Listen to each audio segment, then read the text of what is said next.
Right, welcome back to the shop, everyone. Welcome back to Shop Dog Stella here, who's loving the snow and all the weather we've been having here in Portland, Oregon. We had over a foot of snow, and the funniest thing, so I did a video on this little mini truck here, the four-wheel drive Daihatsu truck back there with the limited slip diff lock, which never gets stuck. I did a bunch of cookies, was running around all over the parking lot, have no trouble. I pulled this van out. The van was in the shop. This is a two-wheel drive van, and literally it got stuck here for 3 days. I could not get this thing unstuck. Pulled it 10 feet out of the door, and that's just because it's rear-wheel drive and front heavy, and it has traction bars which got caught in the snow. It's the complete opposite of that little mini truck. So that's that. But I've been working on this little van. It's been a couple years that I've had it. It is a Chinese clone. Technically it's not a K van.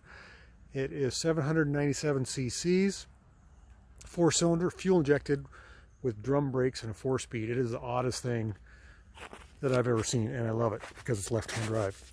And if you notice, my paint is sparkling. I got all the doors working. I'm working on the interior. I got my new dash put in, and I'm pretty proud of that. It looks pretty good. It's shiny. I think that the reflection is going to kill me. It doesn't look too bad. It actually looks pretty good. It's clean. I got all my gauges. I got them all working. There was a fire behind the dash, and it burnt some of the circuit board or circuitry for the gas gauge and the temperature gauge. They now work. Heater works. All the ducting was missing. It had no wipers. The wiper motor was removed. Somebody stole it, so I got the wiper arms were gone. The wiper motor was gone. I got all that figured out. The turn signal switch was rotten. In other words, the sun baked it so badly that nothing worked. Turn signals, wipers, none of the controls on the stalks worked. I got my horn working with the original steering wheel. The steering wheel also was baked and all the plastic came off, but we're working on that. I got the fog lights working with the switch, and then auxiliary fog lights with the Chinese radio that I took out that only got Chinese stations. We don't need to listen to Chinese state media, so we'll put a different radio in there. Pretty awesome. I'm pretty excited. If I turn the key on, you can see. I'm going to show you that if I turn the key on, now everything works. Let's see if I can get this set up. So the oil light, the battery light, the parking brake, check engine light, they all work, even though you cannot check the check engine light because it has, I don't know, OBD 1.5, something weird. My scanner won't work on it. But it all works now, which is nice.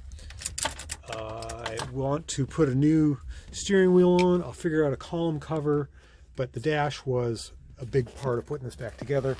I got a new handle for my e-brake. That's a jet ski throttle grip. I got a new boot for the shifter that was rotten. All the patchwork that I did to try to repair the console somehow just completely came apart. I'm gonna have to redo that. That's too bad. I tried to match it to the dash, but that's not as hard as removing the dash. I think I mentioned that it had no wipers.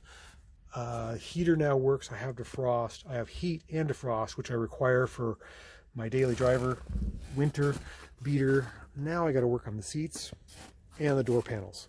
Got the doors working, the windows rolling up and down. It's starting to look like something. It's presentable. It's pretty darn cool, and I'm pretty proud of it. I'm gonna start driving it once the snow goes away. Like I said, I can't go anywhere. So even with this amount of snow, this thing gets stuck. It basically gets stuck on wet grass. It gets stuck on wet snow. It gets stuck on wet pavement almost.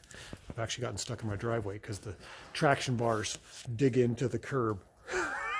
Who would put traction bars on a Chinese clone of a Chinese van anyways?